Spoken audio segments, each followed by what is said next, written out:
Saya tuh selalu bilang kepada pemain yang hendak dinaturalisasi ataupun saya bantu lah. Pada saat bulan Maret mentok ya istilahnya, dia mengontak saya bilang saya akan membantu dengan 2 syarat.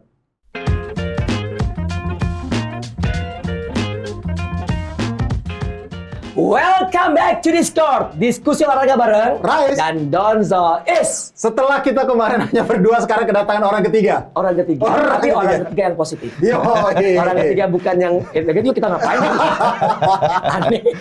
aneh banget. Kok jadi gue setelah gue sadar kok kayak bahasanya aneh. Iya, kayak bahasanya aneh. Dan ini orang waktu itu udah pernah datang ke sini. Terus gue juga ternyata circle-nya dekat sama teman-teman gue juga. Oke. Dan sekarang dengan agak sedikit status baru nih. Bapak pejabat sekarang. Bapak pejabat publik. Pejabat publik. Pak Hamdan Hamdan. Thank you. Aduh, thank you. Sehat, alhamdulillah, thank Kita you. tuh selalu malam ya. Anak malam, udah malam di Kemang loh. Waktu itu kita puasa kan? Puasa. Jadi harus dikasih tahu bahwa sudah berbuka. Sudah waktu itu. berbuka. Sekarang ya kita sekarang hari Selasa ya. Hari Selasa. Bukan Senin Kemis. Nah, apa kabar? Sehat? Alhamdulillah sehat. Gimana? Ada di lingkungan pemerintahan? Alhamdulillah lancar. Lancar ya? Sekarang pertegas status dulu. Tenaga ahli Terkait tenaga ahli menteri terkait diaspora dan kepemudaan. Wih, ini dia nih. Pesan jiwa muda ya. Jiwa muda. Jiwa muda terus. Yang pasti Apa tugasnya? Jadi tugas utama saya pertama diberi arahan oleh Pak Menteri adalah mendata seluruh atlet diaspora kita di luar negeri, lintas seluruh cabang olahraga.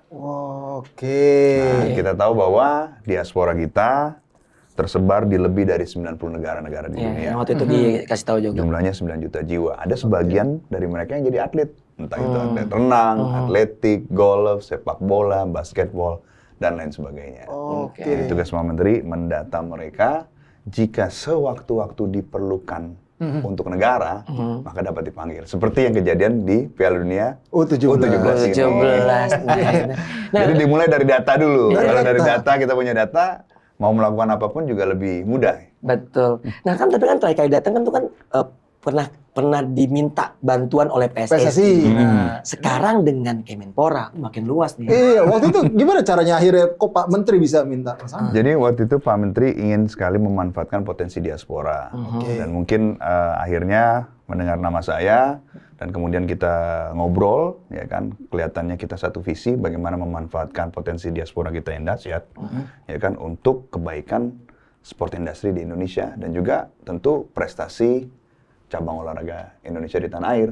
Apalagi Pak Menteri fokusnya adalah diaspora kita yang memegang paspor Indonesia. Bukan naturalisasi berarti. Bukan. Emang mereka orang Indonesia. Jadi diaspora kita tuh kan terbagi 3. Ada yang warga negara Indonesia, misalnya kan. Terus kemudian ada yang mempunyai kewarganegaraan ganda terbatas. Dia punya 2 paspor. Sampai usia? Sampai usia 18 ataupun 21 tahun harus menentukan pilihan apakah dia akan memilih Indonesia ataupun negara lain. Nah, jadi fokus Pak Menteri di 2 itu. Jadi diaspora kita yang berpaspor Indonesia tunggal ataupun berkewarganegaraan ganda terbatas. Wah, gila. Berarti udah berapa banyak tuh atlet kita yang tersebar tuh di diaspora, dan cabur yang paling banyak tuh apa sepak bola? Jadi so far sih memang kita kan mengumpulkan banyak, mungkin baru sekitar 30% nih, baru mulai 30%, terus tiba-tiba ada kabar Piala Dunia U17, arahannya langsung mencari sepak bola lagi nih. Oke. Terus alhamdulillah kami telah menyerahkan 2 batch laporan sebetulnya 2 batch rekomendasi kepada PSSI, nama-nama. Setelah itu mungkin kita akan fokus kepada cabur lain. Oke, jadi 30% itu berapa banyak jumlah atlet? Jadi mungkin kita baru mulai riset, kebetulan baru 1 bulan lebih, ya kan? Kita baru mulai awal riset, kita mendapatkan misalnya ada atlet diaspora Indonesia yang mendapatkan beasiswa Tiger Woods golf di Amerika Serikat. Berarti golf nih? Golf. Ya. Usianya? Usianya sekitar 20 tahun karena dia masih kuliah di Stanford, ya kan? Terus juga kita tahu lu. Tahu juga tahu Uki Cawang. dan juga ada pemain bola Indonesia juga, pemain sepak bola Indonesia juga di Stanford juga kita menemukan. Jadi, nah dari pencarian tersebut kadang-kadang kita menemukan dari ragam cabur juga tuh. Ya kan dari satu universitas bisa banyak kan, banyak cabur kan. Oh gitu. Ada juga balap, ada juga renang juga dapat gitu. Berarti tapi sejauh ini masih paling banyak sepak bola ya? Ya karena waktu itu kan kita udah punya database main bola nih. Terus ditambah U17 ini, lakukan riset lagi jadi sepak bola sementara yang terbanyak. Tapi setelah ini kita akan stop, kita akan fokus pada cabur-cabur lain. Yang selain sepak bola yang masih agak lebih banyak apa cabur? Nanti kita akan bicarakan sama Pak Menteri kira-kira prioritasnya apa nih. Jadi ntar tinggal dicarinya cabur Olimpiade dah, nah, betul. Itu tuh biar jadi kan mungkin kan ada target-target tertentu kan, misalnya yang cabur ini kita ada kemungkinan bisa menang, ya kan atau tidak. Jadi nanti akan dibahas lebih lanjut, ya kan. Tapi strategis. Benar. Tapi kendalanya tuh apa sih para pemain-pemain atau yang diaspora ini itu, dan mereka kendalanya untuk bisa membela Indonesia tuh apa? Sebetulnya kan kalau yang punya paspor Indonesia, terus kemudian dia punya rasa nasionalisme misalnya, ataupun ikatan batin dengan Indonesia, sebenarnya tidak ada masalah kan. Buktinya aja dengan pemanggilan yang dilakukan Coach Bima, mereka pada datang kan. Kan? Jadi mungkin dari segi legal tidak ada masalah, dari segi ikatan batin kuat, it takes two to tango, udah langsung bisa gitu kan. Tapi kan mungkin ada juga yang pertama tidak berpaspor Indonesia. Maka ini kan seperti yang terjadi pada kasus pemain naturalisasi. Ya kan mereka harus melalui proses naturalisasi yang mungkin memakan waktu, ya kan. Terus kedua mungkin memang pemain ataupun atlet yang merasa dia itu tidak memiliki ikatan batin dengan Indonesia. Mungkin memang kakek saya orang Indonesia, tapi saya merasa lebih Inggris ataupun saya lebih Itali gitu kan. Gue nyindir Emil Mario. Nah berarti itu kendala-kendalanya cuma sebatas itu aja ya? Sebetulnya karena tugas saya sebetulnya hanya mendata saja, ya kan. Kemudian apabila dibutuhkan informasi kepada cabur, maka kita bisa menyerahkan informasi data tersebut ataupun bersinergi dengan cabur yang membutuhkan informasi. Jadi kita pada Kemenpora bukan fokus pada naturalisasi, bukan. Ya kan? Itu hak dan kewenangannya cabur ketika mereka hendak mengirim nama untuk dinaturalisasi. Iya, paling penting itu dah buat Olimpiade 2024 nih, kali aja ada cara buat atlet bisa nyumbang medali yang lumayan loh. Nah, yang menarik adalah yang pengen saya tahu banget tuh proses scoutingnya seperti apa dari timnya Mas Hamdan. Nah ini menarik. Kadang-kadang misalnya tips-tipsnya kan pertama kita bisa cari keyword-keyword tertentu ya. Yang paling mudah itu kalau sudah diliput oleh media kita. Media Indonesia kan ya. Misalnya pembalap keturunan Indonesia. Perenang keturunan Indonesia itu paling gampang kan. Terus kemudian mungkin dalam bahasa Inggris kan. Misalnya Indonesian born athlete, pakai keyword itu kan. Terus keyword itu kita ganti ke 10 bahasa. Bahasa-bahasa misal Belanda, Italia, Portugis, Rusia, Arab, segala macam. Nah, di situ tuh biasanya muncul tuh Indonesian born athlete or descendant, ya kan? Tiap negara bisa ada ya berarti ya? Peluangnya ada ya? Peluangnya ada. Dan kadang-kadang kita menemukan satu ya, itu kadang-kadang saya suka nanya, tahukah kamu? Ada lagi nggak teman lo yang? Jadi ini ya. Iya. Saya waktu itu mendapat satu pemain basket keturunan Indonesia di Amerika Serikat. Terus saya bertanya, kamu tahu nggak kawan-kawan kamu yang memang keturunan Indonesia? Dia kasih 3-4 nama. Seperti hal yang sama. Misalnya dulu kita pernah bahas mengenai Milan Manhoef ya. Milan Manhoef di VTC. Itu kan sama. Saya ngobrol sama satu pemain sepak bola dari VTC, ya kan. Kamu kan keturunan Indonesia, kamu tahu nggak yang keturunan Indonesia lainnya? Dia kasih 5, 6, 7 tuh. Dan itu mengonfirmasi waktu itu Milan Manhoef itu keturunan Indonesia. Sekarang gacor banget kan? Iya. Dan setelah itu prosesnya adalah diverifikasi. Diverifikasi. Ya kan? Itu misalnya biasanya nanti kalau ada ketertarikan ya, yang konkret kan kita akan mulai komunikasi. Tapi pada saat riset kita tidak perlu komunikasi sebetulnya. Ya kan? Cuma pengumpulan data saja, gitu kan. Gue kayaknya gue pemain diaspora. Gue Spanyol, Spanyol kayaknya belum ada program diaspora. Gue takutnya diambil. Mirip Juan Mata dia. Lo diambil dari Sungai Nil, embusnya di BKT loh. Nah, ada satu pemain yang menarik. Karena waktu itu gue sempet lihat-lihat di YouTube segala macam dan posisinya salah satu posisi yang jarang banget nih, Sirus Margono. Oke. Iya. Apa sih namanya Cyrus ya? Cyrus, ya. Cyrus. Miley Cyrus. Iya. Cyrus Margono. Nah ini kan Margono, udah jelas lah ya. Indonesia. Lu mau Margono mau di mana juga pasti Klaten lah gitu atau Jawa Jaksel lah. dia. Oh Jaksel. Di sini kita. Iya, oh iya benar. Nah, itu gimana tuh, bro? Kalau misalnya perkembangan dari Cyrus karena posisinya tuh goalkeeper loh. Iya. Goalkeeper yang tadinya sebelumnya tadi gue sempat nyentil sedikit Emil yang orang tuanya nggak setuju, tapi kita punya ternyata goalkeeper yang pemain yang notabene Kualitas gue nggak tahu ya kualitasnya bagus, tapi mungkin pemain yang berpaspor ganda atau gimana? Betul. Jadi memang Cyrus ini kan anak berkewarganegaraan ganda terbatas. Yang ketika dia berusia 21 tahun, dia terlambat memilih Indonesia. Oh, 21 lebih ya? 21 tahun lebih 1 hari ya. Iya. Dia telat memilih kan. Oke. Jadi memang akibatnya tidak bisa dibuatkan paspor. Oke. Padahal paspor itu penting kan. Betul. Apalagi nanti untuk misalnya change of association dan lain sebagainya kan butuh paspor kan. Dia antara Indonesia sama apa? Amerika ya? Dia Indonesia sama Amerika. Oke. Ya. Jadi keluarganya tinggal di Jakarta Selatan. Ini Ayah dan ibunya tinggal di Jakarta Selatan. Di dekat sini. Dekat sini. Terus Nah, dia lahir di Amerika. dia lahir di Amerika. Ah. Terus kemudian kan keluarganya pindah ke Indonesia. Tetapi dia pada saat dia di Amerika dia dilirik Panathinaikos. Akhirnya diboyong oleh Panathinaikos ke Yunani. Yunani. Oke. Nah, ini sekarang kan kita tahu bahwa Tapi klub-klub ibunya Eropa. bukan Amerika kan? Ibunya keturunan Iran. Nah ini dia bisa jadi warga negara Iran juga loh. Ya, Jangan-jangan loh. Cyrus ini ya dia mengikuti ibunya beragama Muslim. Oke. Ini juga gua maksudnya it's been something kan Iya, apalagi iya. dengan kita mayoritas muslim di sini gitu. Pasti kedekatannya lebih erat harusnya ke sini gitu.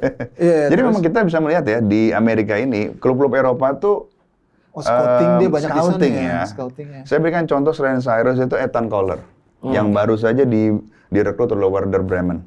Oke. Dia itu bermain di Auckland. Dulu waktu saya di California, tempat tinggal saya tidak jauh dari dia.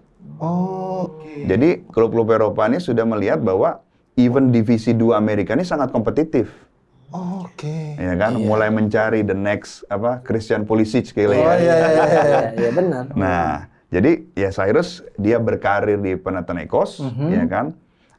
Di musim kemarin dia alhamdulillah berhasil Tembus tim utama. Dia di tim kedua itu dia jadi kiper utama. Oke. Terus kemudian dia sekarang lagi pre-season di Austria Iya. sama tim utama. Betul. Bermain juga getting some minutes ya kan. Nah, berarti kan kita kan melihat bahwa ini adalah pemain potensial yang sedang berusaha mengeligiblekan dirinya. Oke. Iya. Ya kan? Karena sebelumnya dia pernah ada komunikasi dengan pelatih kiper, pelatih kiper si Yo Jae-hoon. Yoo Jae-hoon, iya. ya. Nah, di situ dia melihat bahwa oke, mungkin ada opportunity ya bagi dirinya gitu. Tapi di saat ini dia kan belum eligible. Oke. Dia sekarang mengupayakan bahwa dia bisa eligible jika nanti Coach Sintayong ataupun siapapun yang menjadi pelatih timnas memanggil, maka dia akan eligible. Oke. Ya kan? Tapi itu 100% adalah prerogatif dari pelatih kan. Iya. Dia hanya berupaya memastikan bahwa pada saat dipanggil dia eligible, dia punya paspor Indonesia gitu. Berarti dia bisa nih tenaganya dipakai di kalau misalnya Piala Asia nanti gitu bisa. Ya tergantung pelatih. Iya, Kalau maksudnya pelatih Maksudnya lihat lu, proses untuk perpindahan kepastian dia jadi warga Indonesia nih, proses kita nggak proses naturalisasi kali ya? Ya, legal Naturalisasi. aspeknya ya. Legal aspeknya itu aspeknya. bisa selesai nggak sebelum Piala Asia? Saya sih berharap ya, saya sih optimis ya, mudah-mudahan bisa ya. Sementara kan di Kumham, terus nanti kan ada di Setnek, ya kan. Kemudian untungnya kalau dengan PP nomor 21 tahun 2022 ini tidak membutuhkan Sumpah lagi kayak sidang. gitu. Oh sidang ke di DPR segala macam. Nggak Gitu. perlu lagi tanda tangan presiden. Tetap presiden. Oh, tetap. presiden tapi tidak melewati DPR. Oh gitu. Karena kan kalau DPR recess kan bisa 1 bulan tuh. Iya. Misalnya lagi ada recess. Betul, Nah ini betul. alhamdulillah kan dengan PP nomor 21 ini memang terobosan yang luar biasa dari Kemenkumham, yaitu untuk menyelamatkan status kewarganegaraan anak-anak berkewarganegaraan ganda terbatas yang terlambat memilih. Ini kasus ini langka sebetulnya ya. Enggak, ada banyak. banyak. Ada banyak. Jadi kemarin Cyrus tuh dites keindonesiaannya, menghafalkan Pancasila, lagu Indonesia Raya. Bisa. Oh, yang pas kesini kemarin tuh ya? Dites pengetahuan apa ibu kota provinsi ini apa, ya kan tariannya apa. Iya. Nah itu bersama dengan 10 atau 15 anak lain loh. Banyak sih. Sebenarnya gampang ngetesnya. Ya. Gampang ngetesnya. Makan bubur ayam diaduk apa kagak.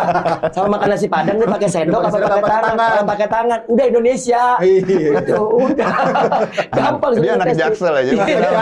Oh, beda dong Jaksel. Makanya apa kalau Jaksel? Cilok lagi. Ya itu pizza di sini gini. Makanya gue sebenarnya kalau tapi seru ya, maksud gue ngeliatnya gini, wah gila sih kalau misalnya kan kita tahu bagaimana cerita sukses Maroko di Piala Dunia dengan pemain-pemain diasporanya. Dan sekarang pun bisa dibilang saat kita lawan Argentina, ya Jordi Amat, lalu juga Elkan Bagot, Sen Patinama, segala. Walaupun Sen Patinama agak kasihan ya, debutnya langsung lawan Argentina. Jadi peluang menangnya kecil gitu. Tapi ya kita membuktikan. Sen Patinama tuh kesian. Kenapa? Dia itu banyak orang lupa, dia itu 5 game dalam 15 hari. Iya betul, itu kelelahan. Kelihatan kok. Itu. Kelihatan ya kok. kan, saya tuh udah kepikiran, aduh mudah-mudahan si Sen nggak cedera deh. Overuse tuh dia tuh kalau misalnya dipaksain. Nah kalau melihat kan, tadi kan kita bicara sepak bola, sempat juga tadi cerita Rais juga berharap ada cabur-caburan, terutama cabur Olimpiade yang memang mendulang emas segala macam. Paling banyak nih, paling banyak sepengetahuan dari Bro Hamdan sendiri. Selain sepak bola. Selain sepak bola, Caburnya apa cabur apa aja sih yang banyak? potensial. Kita lagi coba Potensial. fokus di atletik sih sebetulnya. Oh, benar. Kita lagi coba di atletik. Nah ini memang proses ya, baru sebulan ini memang nggak bisa secepat yang kita harapkan gitu. Jadi memang pencariannya ini bit tricky, tapi ya we still have, masih ada 1 bulan 2 bulan lagi, kita mungkin bisa dapat gambaran yang lebih komprehensif. Dan juga detail ya, nama-namanya siapa gitu, dan juga kualitasnya seperti apa. Kebanyakan atletiknya apa nih? Lari memang atau maraton kah atau yang tolak peluru kah? Nah, jadi kita dapat juga lari sih, beberapa yang pelari bagusan gitu. lari ya. Jadi nanti mungkin saya akan coba ngobrol juga dengan staf khusus, bidang olahraga dan deputi, kira-kira nanti mau fokusnya di mana. Supaya nanti targeted dengan target. Nah, target apa namanya di, misalnya ada perhelatan internasional selanjutnya, kan biasanya kan ada kira-kira kemungkinan besar dapat emasnya Di mana ya? di mana gitu kan, yang perlu bantuan di mana dan lain sebagainya. Tapi ya so far kita juga kemarin kan juga sempat mulai di basket juga, kita dapat beberapa nama. Ini basket yang menarik nih. Menarik. Udah dapat berapa nama nih dari mana? Kita- NBA kah, NCAA kah? Nah itu ada juga yang apa yang ke NCAA gitu, yang di college ya. Iya. College NCAA juga. kan college. Iya, nggak masuk gua ada. Ada beberapa juga gitu. Oke. Jadi sebenarnya menarik karena yang kita coba pastikan ya adalah memastikan bahwa mereka itu keturunan Indonesia, dan alhamdulillah kita verifikasi, oh ya keturunan Indonesia. Wah bisa, kita pertanding SEA Games lagi. Bisa. Merebut medali emas SEA Games lagi nih kayaknya kalau Basket didapat ya. nih. Basket. Tapi lihat Oh, tapi Kamboja jangan- kemarin kayaknya bingung gua. Kamboja kayaknya Kamboja kayak undang-undangnya gini deh. Orang yang penting kenal kayaknya. Kalau dikasih paspor kenal ya baik nih kayaknya nih. Banget banget Nggak gila. ngerti gua Kamboja Gila sih caranya tuh. gitu kan. Gokil sih Kamboja Itu tuh. Kamboja tuh. Kenapa waktu itu? Basketnya Oh. itu semua diaspora, NBA. naturalisasi semua. Iya. Nah itu yang Pak Menteri ingin pastikan adalah darah Indonesianya gitu, ya kan. Dan juga Pak Menteri kan mengharapkan punya paspor Indonesia ataupun dia berkewarganegaraan ganda terbatas, jadi punya satu paspor Indonesia ataupun paspor lainnya gitu. Dan juga untuk kalaupun harus naturalisasi, memastikan punya darah Indonesianya gitu, nasabnya tersambung. Iya, wah nasabnya nih. Iya, Keluar Arabnya. Keluar Arabnya. Mempertahankan keindonesiaan orang Indonesia. Marwahnya, Ya kan? Bukan untuk mengindonesiakan orang asing. Nah, Iya. itu dia tuh. Nah ini tadi kita sempat nyentil sedikit Soal tentang undang-undang. Kamboja segala macam kan, mereka kan kayaknya gampang banget prosesnya karena kabarnya pun mereka pun ada yang baru tinggal 1 bulan langsung udah dapat Benar. bisa membela negara Kamboja saat itu. Nah menurut Bro Hamdan nih apa nih yang perlu dibenahin supaya gini lah tugas Bro Hamdan tuh lebih mudah gitu. Oke. Karena kan sejujurnya sorry nih ya bukan saya pribadi underestimate dengan kondisi pemerintahan di sini, tapi kan sometimes kan birokrasi yang nggak simpel ini kan yang membuat kendala-kendala itu akhirnya terhambat. Nah, kalau dari Bro Hamdan sendiri nih melihat itu. Saya melihat gini, jadi kita nih ada undang-undang yang bagus sekali, yang in place, yang Undang-Undang Nomor 12 Tahun 2006 ini, yang mengizinkan kewarganegaraan ganda terbatas hingga 18 tahun, terus kemudian harus memilih sebelum 21 tahun. Oke, itu. Inilah sebetulnya yang terjadi misalnya dalam kasus Welber Jardim yang dipanggil oleh Coach Bima Sakti untuk trial di TC yang under 17 ya. Jadi dia memang punya 2 paspor. Nah, sebetulnya karena ini undang-undangnya berlaku mulai Agustus 2006, nah sekarang nih pemain-pemain U16 ataupun atlet-atlet U16, U17 ini sebetulnya punya paspor Indonesia. Iya kan? Jadi ya silakan masih saja. Aman ya, masih bisa dipakai ya. Nanti kewenangan coach, apakah coach ataupun cabur tertentu tertarik untuk memanfaatkan potensi diaspora atau tidak? Ya kan? Dan juga kadang-kadang tak kenal maka tak sayang. Ya kan? Mungkin ketika begitu dipanggil di Indonesia, ya kan merasakan kehangatan orang Indonesia, dia berpikir, wah, saya memang merasa nyaman sekali di Indonesia dan saya lebih memilih Indonesia sebagai negara saya dan membela merah putih di ajang-ajang internasional. Jadi sebenarnya undang-undang ini sangat memfasilitasi. Itu membantu ya? Membantu sekali menurut saya gitu. Kalau yang udah lewat kayak misalnya kasus kemarin Sandy Walsh, yang mati nama, itu kan agak sedikit ribet dalam tanda kutip. Nah ini sistemnya harus pakai yang mana nih biar mungkin ada usulan nggak dari Mas Hamdan sendiri dipermudah seperti karena kan kemarin kita nanti harus nunggu reses lagi dari DPR lah untuk sidang. Itu ada sebenarnya kayak Curaçao ataupun Suriname itu ada, kalau nggak salah Suriname itu ada paspor sepak bola ya. Oh iya. Semacam itu yang untuk memfasilitasi pemain. Oh ya Belanda, keturunan Belanda kan. Saya nggak tahu apakah itu bisa diimplementasikan atau tidak ya. Mungkin waktu itu saya pernah ngomong sama direktur tata negara gitu. Mungkin harus bikin FGD dulu nih untuk membahas potensi seperti paspor sepak bola ataupun paspor olahraga ya. Apakah memungkinkan dengan undang-undang yang berlaku saat ini atau tidak. Jadi ini menarik nih. Jadi kayak kalau nggak salah Suriname itu akhirnya pemain-pemain era divisi mereka itu yang mungkin belum berhasil tembus di Belanda gitu kan ya. Dimanfaatkan gitu kan. Iya benar. Karena kan lumayan lah ya. Lumayan dapat lah. Belanda KW3 berarti kan. itu kan masih bisa ngelawan lah kalau di CONCACAF segala macam. Setidaknya itu bisa peluang-peluang nggak dibantai-bantai banget lah. Kalau ketemu sama tim-tim besar CONCACAF. Tapi itu kan tadi kan secara teknis bagus segala macam bro. Sekarang gini bro, kan kendala banyak nih. Sorry itu saya nih, posisi situ nih strategis banget. Karena gini kan, sebelum ada era Bro Hamdan lah di lingkup PSSI maupun Menpora, kita ingat nggak dulu naturalisasi kita tuh pemain-pemainnya jadi nggak jelas. Van Bokering sekarang jadi satpam di Belanda, bener ya? Koreksi kalau gue salah, gue baca berita seperti itu. Nah dulu tuh kayak dia kan sempat main Persib ya? Enggak. Yang main Persib Pelita Jaya dia. Yang Sergio Van Dijk.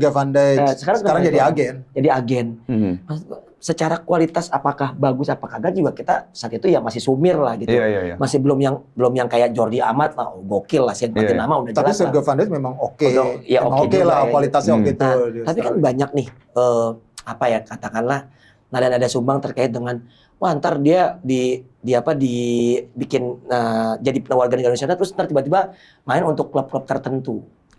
Itu kan sorry to say ya, itu kan menjadi rahasia umum dulu gitu. Ada nggak sih Bro Hamdan dideketin sama agen-agen gitu? Saya tuh selalu bilang kepada pemain yang hendak dinaturalisasi ataupun saya bantu lah. Termasuk Cyrus Margono. Cyrus Margono kan bukan naturalisasi karena dia WNI anak Jaksel. WNI anak Jaksel. Anak Jaksel nongkrongnya di Gultik Blok M. Nah, itu udah anak Jaksel banget ya. Sama Sate Taichan Senayan itu udah. Jadi saya selalu bilang dikit-dikit. Ya kan, kita tidak mengundang kamu ke Indonesia kemudian memproses ini supaya kamu bermain di Liga Indonesia. Saya membuat hal itu jelas sekali. Pada Cyrus juga pada saat bulan Maret mentok ya istilahnya, dia mengontak saya bilang saya akan membantu dengan 2 syarat.